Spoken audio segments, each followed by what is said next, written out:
இன்னைக்கு ஸ்கூல் லஞ்சுக்கு 3 அடுக்கு கேரியரில் நான் என்ன பேக் பண்ணேன்னு பார்க்கலாமா?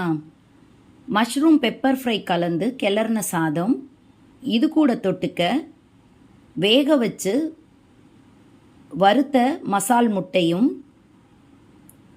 அப்படியே மேலடுக்கில் கட் பண்ண மாம்பழங்களும். எப்போவுமே மாம்பழமா அப்படின்னு யோசிக்காதீங்க. மாம்பழ சீசன் இருக்கிற வரைக்கும் தான் அதை எடுத்துக்க முடியும். அப்படியே மார்னிங் ஸ்நாக்குக்கு கட் பண்ண பப்பாளி பழங்களுமே கொடுத்து விட்டுருந்தேன். இந்த பப்பாளி பழத்தில் விட்டமின் C&A இருக்குது.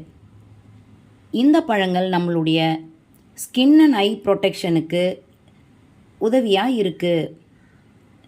இதை அடிக்கடி பிள்ளைங்களுக்கு கொடுத்து பழகுங்க, ரொம்பவே நல்லது.